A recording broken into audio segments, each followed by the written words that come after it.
to use analogies to make it simple, I sort of think about, a heavy rock sinking into wet mud. It sinks more and more, each week or month. And so if you take it out in 10 years, it's really hard to pull out. It's pretty easy after a couple of hours. And so that's a general law, of pharmacology, of drugs that affect the brain, drugs that cause withdrawal. The longer you use them, the more severe, long-lasting, and common withdrawal effects are. If you're taking or thinking of taking an antidepressant, it's important to know the risks and the benefits. And one of the risks could be what happens when you eventually want to come off the medication. What is the risk of withdrawal? Because just because you start a medication doesn't mean you have to take it forever, right? Well, what is that risk? Well, a new paper was just published suggesting that that risk is very small, that the risk of discontinuing antidepressants is extremely mild and not even really clinically significant. But is that true?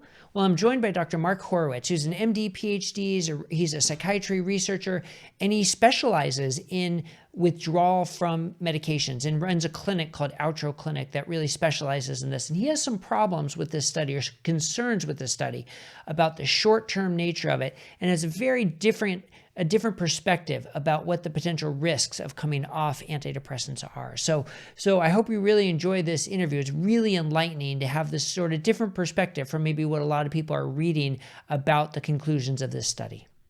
Well, Dr. Mark Horowitz, welcome back to Metabolic Mind. It's good to see you again. Good to see you again too, Brett. Yeah, and I'm excited to get into this study with you because, gosh, looking at Twitter, there's been so much controversy about this meta-analysis of studies looking at the severity and the impact of antidepressant discontinuation. But before we get into that, because I know you've got a lot to say about it, but before we get into that, give us just a brief summary of your background, how you got into this field of medication tapering and discontinuation and why it's so important to you. Right. Well, I guess I'm on sort of both sides of the desk on this. I started my training as a psychiatrist in Australia and the UK. I did a PhD in how antidepressants work at King's College London, and I also was a patient who took antidepressants for many years. I was a miserable young man in my early 20s, and I was given Lexapro or escitalopram. I tried to come off it now several years ago in a way that I thought was quite slow, much slower than what guidelines said, and I had the worst experience of my life. Basically, I developed what I now realize was, I think, mild to moderate akathisia. I was full of terror. I had panic attacks that lasted for hours and hours of a day. I had not experienced that before in my life. I didn't think it was anything like the issues that had put me on the drug in the first place. I understood it was withdrawal. That was a big surprise to me. I had not been taught about that in my training. All the guidelines at the time said it was mild and brief. When I found out that it wasn't just me, it was tens of thousands of other people who had been forced to go onto online peer support groups, I realized that there was a significant issue, a mismatch between what guidelines said and people's experience. And that got me, very interested. As Nietzsche said, pain is the major teacher. I got a very, very painful lesson. And that's what has motivated me to try to work out what's going on here and how can we help people to avoid the issues that I went through. Yeah, and it's such an interesting position to be in when you're learning this, you're getting trained in this, and everything you're reading and being trained is mild and short-lived and not a big clinical concern. But then your personal experience and the experience of thousands of others is directly at odds with that, which really is an uncomfortable feeling. It's uncomfortable for you, I'm sure. And you're, like you said, you're sort of on both sides of the equation as a learning and practicing psychiatrist, but then experiencing this.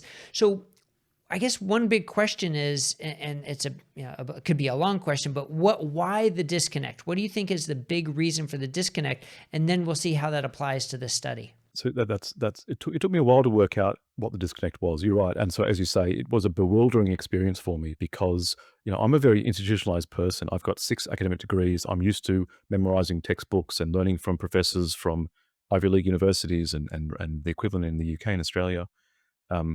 So, I spent like any doctor spends a lot of time memorizing things from textbooks. So I was bewildered that I had this first-hand experience. It was mirrored by lots of other people, and it didn't match what was in guidelines. And then I began to understand by reading different books and papers about what had happened.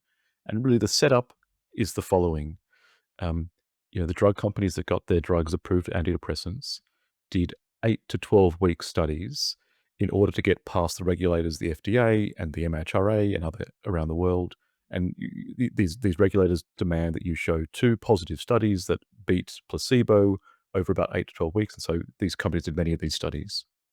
And in some of the studies, they stopped antidepressants after that 8 to 12-week exposure. And what those studies mostly showed was mild and brief symptoms. It's worth noting that not true for everybody.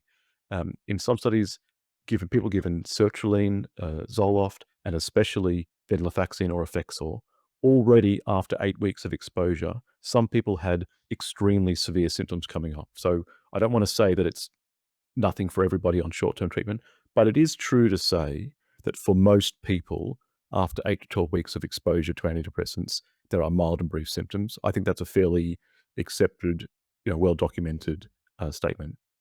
The companies publish those papers. They distributed them widely to psychiatrists, key opinion leaders around the American, around the UK.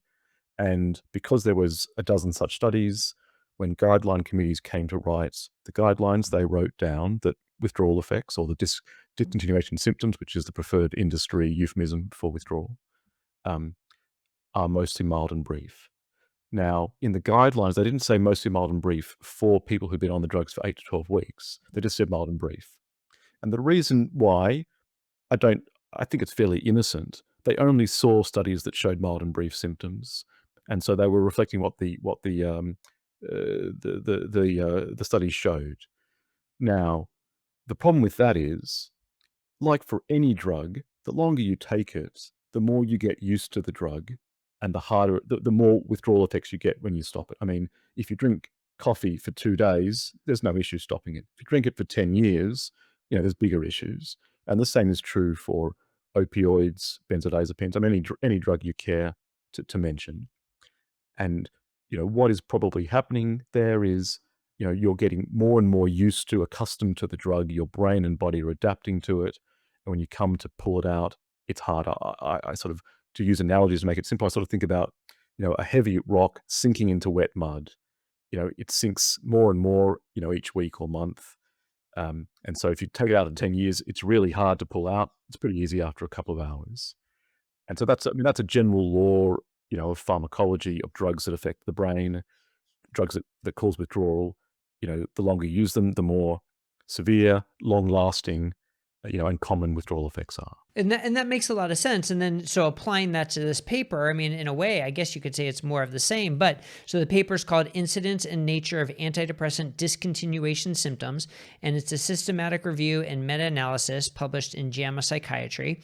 And the main conclusion is more of the same, brief and mild. So there were statistically significant increase in symptoms, but it was determined that those were not really clinically significant and did not constitute a significant withdrawal effect.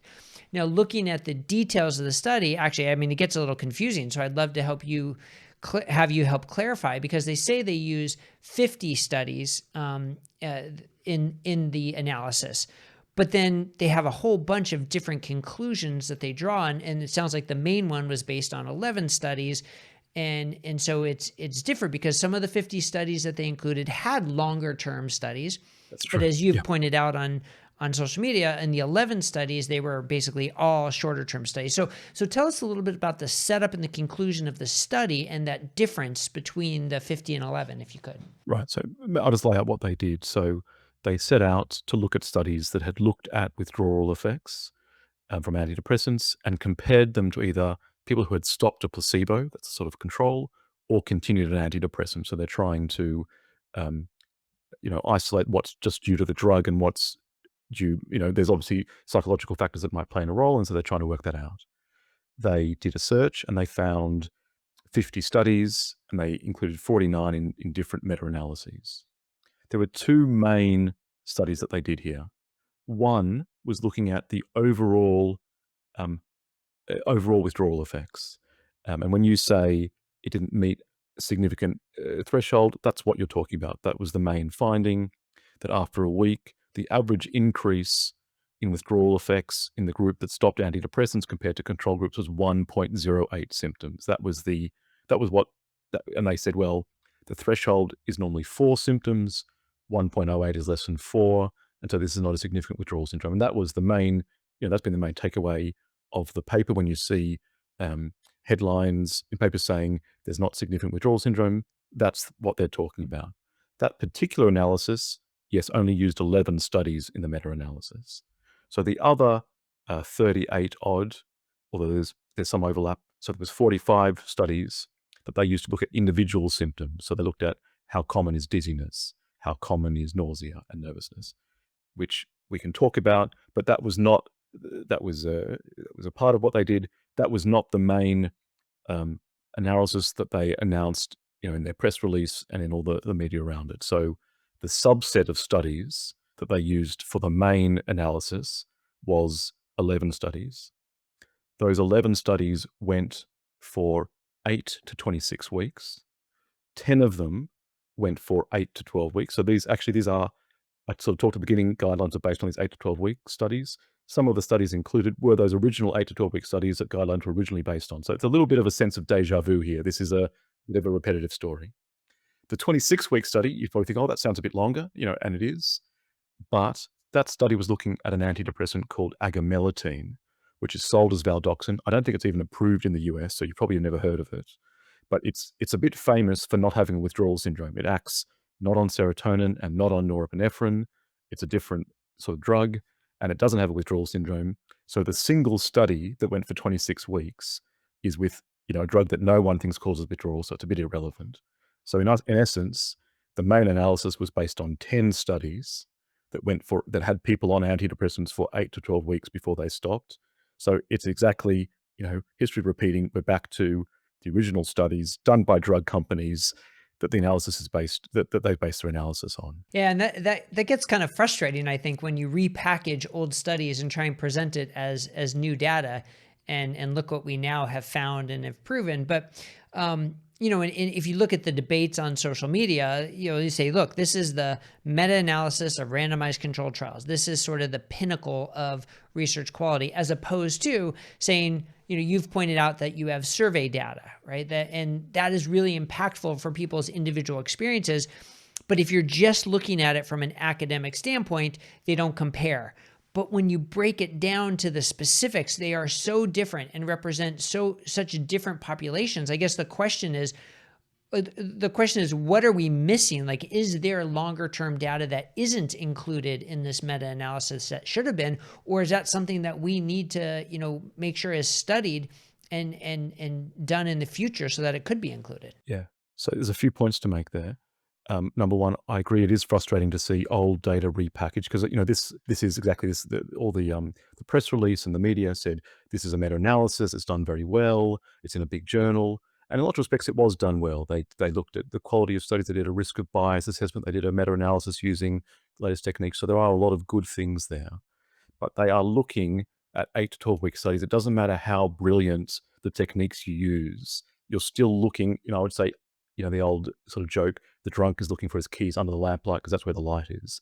If you're looking there, you're not going to find the issues, which are, of course, what happens to long-term people on long-term use of antidepressants.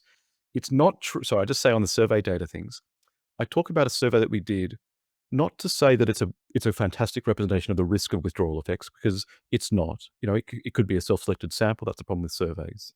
I point to that to show it clearly shows what's called a biological gradient. That the longer you're on a drug, the worse withdrawal effects. And a survey is a perfectly reasonable place to find such a thing. So, for example, there are no randomized controlled trials showing that smoking causes lung cancer. It's not ethical to randomize people to smoking. It is found, dose-response relationships are found from surveys. People that smoke more cigarettes have more lung cancer. And yes, there are lots of other factors, but if you control for them, you can see that. And we saw something similar. So that's why surveys were introduced. But there are long-term studies that are randomized controlled trials that are double-blinded that should have been included in the main analysis in this study, as far as I can see. So there are 3 studies that come to mind. Rosenbaum, 98, Judge, 2002, and Mickelson, 2000. They involved people who've been on antidepressants for 4 to 12 months. They were done very well by drug companies like all these other studies. They were taken off their drugs. There was control conditions with people who continued their drugs. It was all double-blinded. They carefully measured withdrawal effects using the DES, this scale that is focused on in the CalFAS meta-analysis, and it showed huge levels of withdrawal. The average number of DES symptoms coming off paroxetine was 8. Coming off sertraline Zoloft was 5. The proportion of people that had a withdrawal syndrome was 60% for Zoloft and 66% for Paxil. And that's, I don't know why they didn't include that Rosenbaum study in their analysis, but it clearly shows incredibly high levels of withdrawal in longer term users. So those are not surveys; those are randomized controlled trials, and so they did. What is interesting is the Rosenbaum study was captured in those 49 studies in their paper, and it is included to look at the individual risk of symptoms. So they did have the data. I'm not exactly sure what the rationale was for not including those much higher rates of withdrawal in their primary analysis. Fellow mental health clinicians and healthcare providers, you now have access to a suite of free CME lectures on metabolic psychiatry and metabolic health. Each of these CME sessions provide insight on incorporating metabolic therapies for mental illnesses into your practice. These CME sessions are approved for AMA Category 1 credits, CNE nursing credit hours, and continuing education credit for psychologists. And they're completely free of charge on mycme.com. Now back to the video. Well, it's really important to notice that those data do exist, and that they are contrary to what the conclusion of this paper is. So, I mean, that's really important.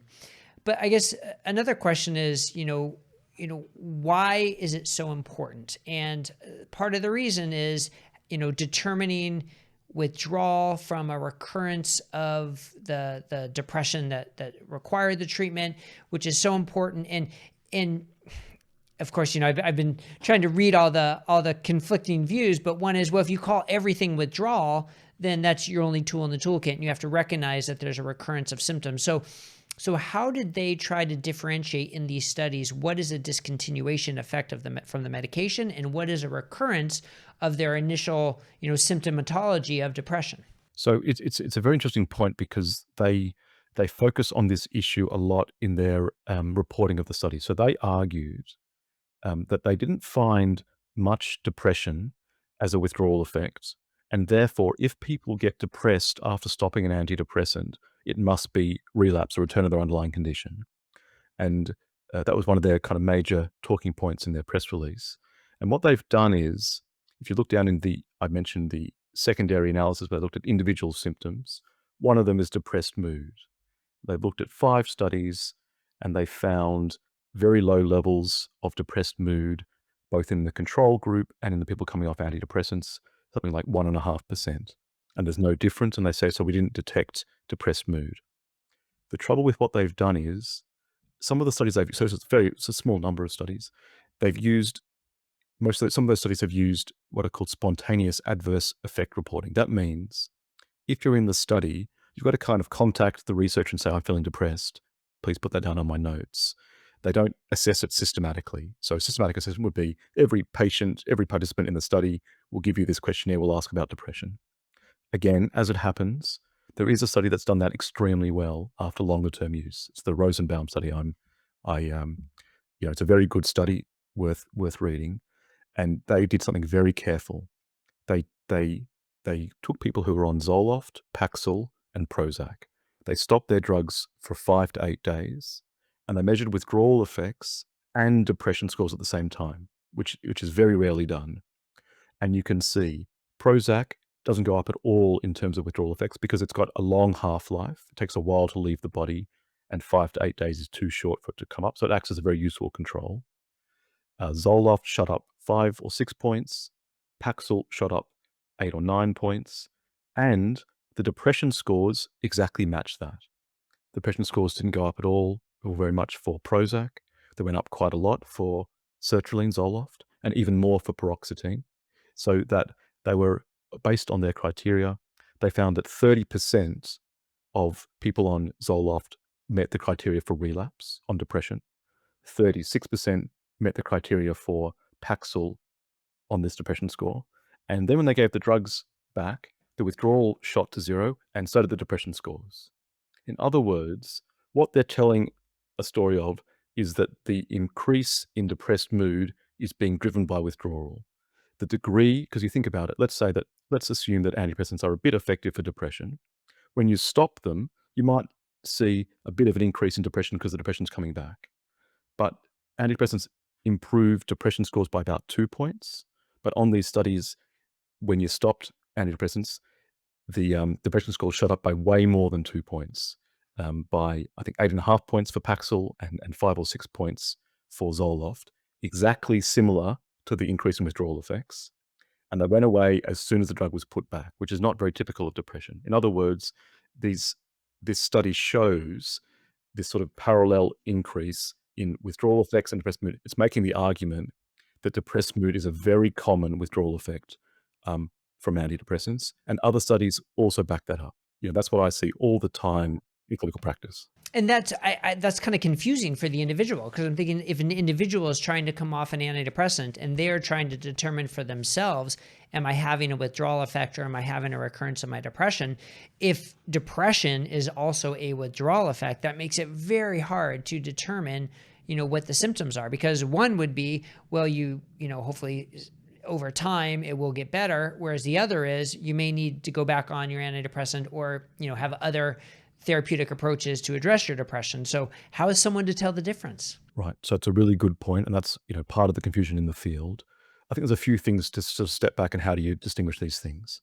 I think number one, just zooming out, most people are put on an antidepressant in the context of something going wrong in their lives: divorce, job loss, being a young person not being able to work out what to do with your life, moving cities, death of a loved one. All sorts of things go wrong. And so a lot of people, the idea of a relapse isn't very plausible as a first pass. If you've got divorced and become very depressed and you come off your drugs 5 years later, it's very hard to have a relapse of divorce. Possible. Some people do it. But in general, so this framing of depression as this like lifelong condition that relapses when you take away a drug is trying to compare it to asthma or something like that is relevant for. But mostly we feel awful when our lives are awful and we feel okay when our lives are better.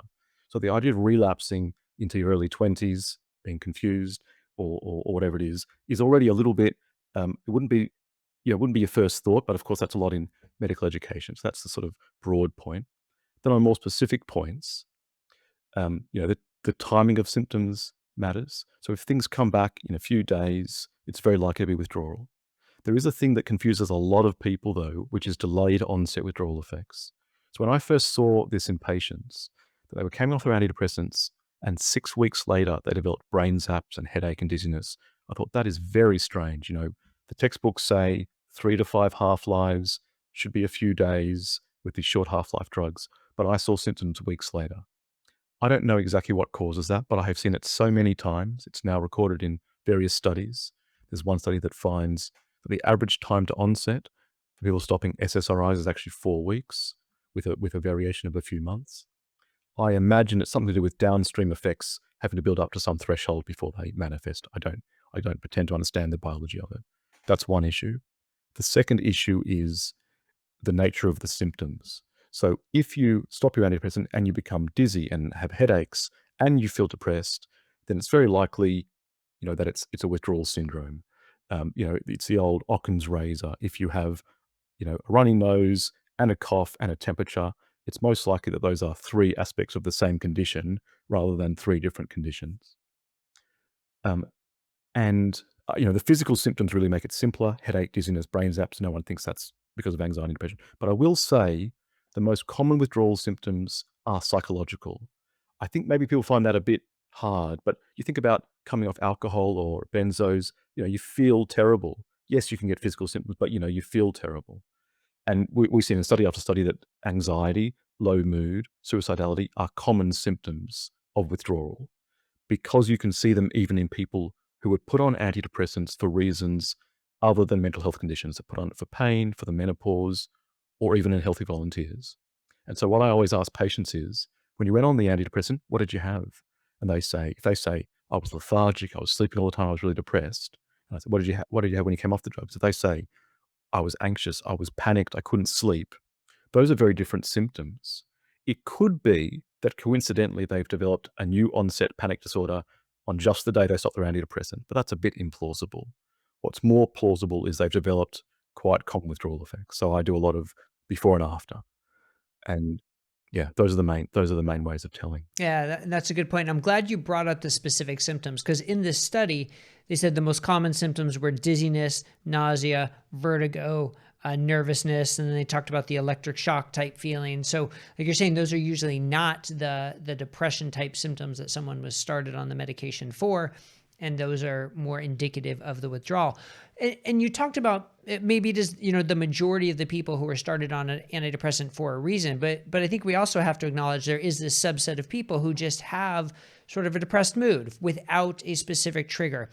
Do you think those are the ones who are more likely to develop relapse as opposed to withdrawal, or maybe unfortunately to develop both relapse and withdrawal, even though it goes against Occam's razor if they try to taper off for that specific population? Maybe, yeah, maybe those people are more prone to relapse.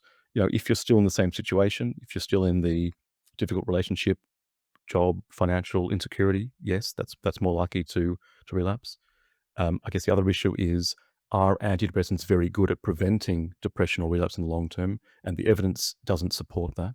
They have minimal effects in the short term. The overall effect of antidepressants is 2 points on a 52-point depression scale compared to placebo. There's all sorts of ways that the way they do those studies inflates the effect of antidepressants. So everyone agrees that the average effect of an antidepressant is pretty small. Drugs tend to wear off over time. Most drugs do. Benzodiazepines can make you feel pretty good in the short term, but wear off. So do opioids. Drugs that cause withdrawal also cause tolerance. Those are flip sides of the same coin. The more that heavy stone sinks into the mud, that's tolerance. The harder it is to pull out at the end, that's withdrawal. So the small effects at the beginning are very likely to wear off. And so when you see studies that say if you stop an antidepressant, there's a lot of relapse, it looks peculiar that a drug that has marginal effects at the beginning suddenly has quite a large effect when you stop it. That's not what drugs do. Drugs wear off over time. They don't get more effective over time. That's the opposite. And so, a lot of people think the reason why those studies in which drugs are stopped, people show relapse, is probably because it's withdrawal effects being misclassified as relapse, as that study I mentioned earlier on made really clear. Because I just went to that Rosenbaum study, 30% of people of sertraline met the criteria for relapse, 36% for paroxetine. It happened in that study they measured withdrawal effects. But imagine they didn't measure withdrawal effects. You just see a lot of depressed people. You'd be thinking, oh my goodness, people need their drugs. And of course, that's what most studies do. They stop the drugs, they don't measure withdrawal effects, and they just report that a lot of people get depressed. So I think that there is scant evidence that antidepressants prevent relapse in the long term from existing studies. Yeah.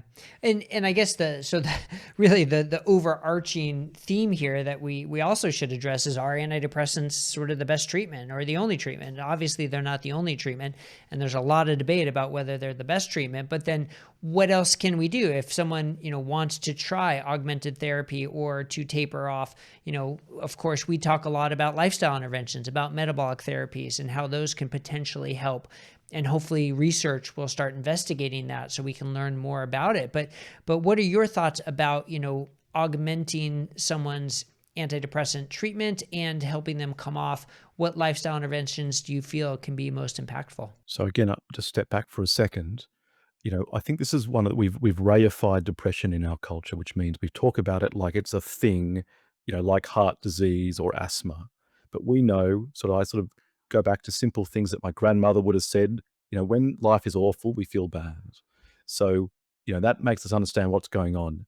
So if we're feeling bad because our relationships are unsatisfying or full of conflict, if our work is unsatisfying, if we have financial problems, well, the solution to that is to try to solve those problems. It doesn't mean it's easy. Of course, I'm sitting here glibly on a podcast. You can't, wave a wand, but it's good to identify what the issue is, because otherwise you may not be aiming at the right target. So, I think that the answer is it's different for everybody. When people ask, how do you fix depression? It's a bit like saying, how do you fix people that are dissatisfied with their life or unsatisfied with their lives or overwhelmed by their lives or, don't have their emotional needs met. You've got to work out what's going on to try to work out what makes sense for an individual person. If you then want to go into what is generally helpful, that's a slightly, more generic conversation. Well, there are lots of things. I always refer to the NICE guidelines in the UK.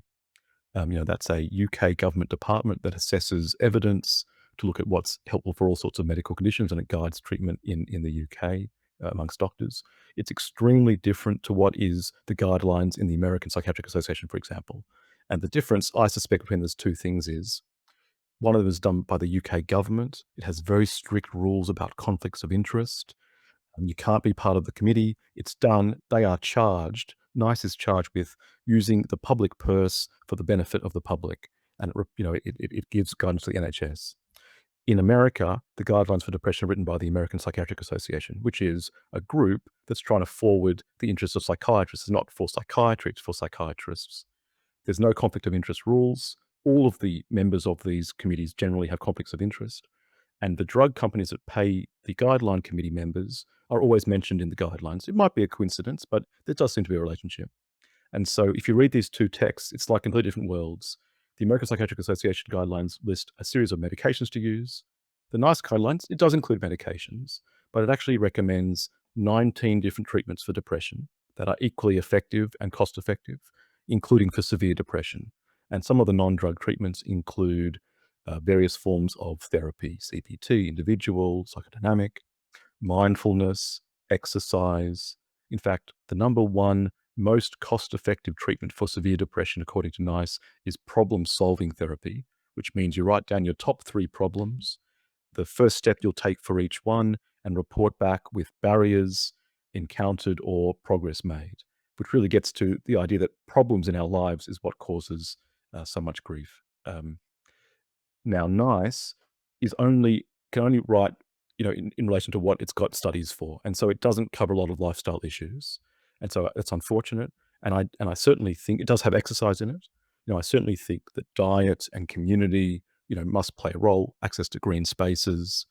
Um, I hear people have different experiences with different diets, and I think that ketogenic diet, intermittent fasting, I hear positive things from different people. I don't know if there are studies out there. I think those things have minimal side effects compared to medications, and so are worth trying. Personally, as an N equals 1 experiment, when I tried keto, I felt much more calm. I don't. That's not proof. I don't know if it worked for everybody. I suspect there might be differences, but I guess thinking about these things, I always think, what's the benefit and what's the harm? And I would say I think harm is more important than benefit. If I had a child that was given a non-beneficial treatment, I wouldn't be so happy, but I wouldn't mind. If they were given a harmful treatment, I'd be much more unhappy. So I think safety is more important than efficacy, and that's why I think things that don't have serious safety issues, unlike antidepressants, which we haven't talked about all the safety issues, but I probably known a bit to your audience, and so I think those lifestyle options are worth trying alongside the other things that I mentioned. Yeah, gosh, it's fascinating to hear about the difference between the NICE guidelines and the APA and the US guidelines. And I mean, the conflict of interest here in the US is just rampant, and the conflict of interest of the authors on this paper too. I mean, it's unusual to find a paper written like this by someone who isn't getting tons of grants or or money or compensation from pharmaceutical companies, and that's just accepted, right? That's just sort of the way it is, and we really do need to stand up to that and say, no, let's get rid of that and make it more like the European guidelines. So that's fascinating. We could have a whole discussion on that, that in and of itself, but that was really interesting to hear.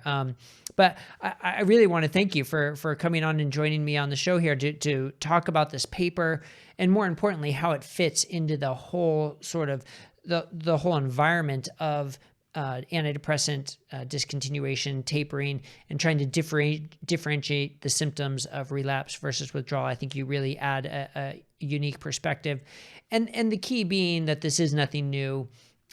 This is not new data, and it's easy to say it's a meta-analysis of RCTs, therefore it's the highest quality data. But I think you've really pointed out, what you put in the soup really makes the soup, and there definitely is some weaknesses. So I thank you very much. If people want to kind of learn more about you and your work and follow with you, where can we direct them to go? So I'm on Twitter, where I've been quite active the last few days at Mark Horrow, MarkHro.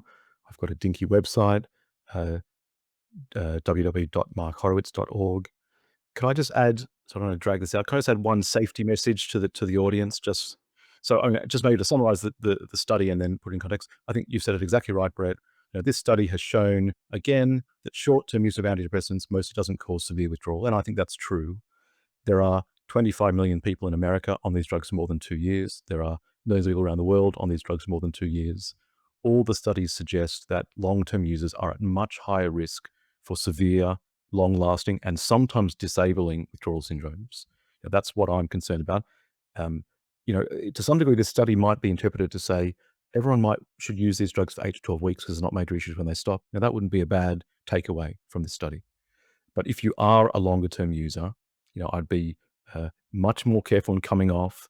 The guidelines in America suggest to come off over a few weeks. That can be quite dangerous for a lot of people. It's better to come off more slowly. That means months, sometimes more than a year. There's a method of tapering called hyperbolic tapering that I've done a lot of work on that involves smaller reductions. That is generally safer. I should say I run a clinic called Outro in America that's operating in various states, including New York and California, that helps people to come off these drugs more safely. But even a doctor can follow these things with the latest guidelines. I've written a book called The Maudsley Deprescribing Guidelines that outlines how to come off a lot of different psychiatric drugs, including antidepressants. And so I guess I hope that doctors and patients are not unjustifiably become complacent about withdrawal because of this study. I think short-term people, yes, be complacent. That seems more reasonable. Not everyone, but most people. But longer-term users, it's better to err on the side of caution. When things go wrong, it's very unpretty. Better to be cautious than to become reckless. Very good. That's a very important message. So thank you very much. I appreciate that. Thanks, Brad.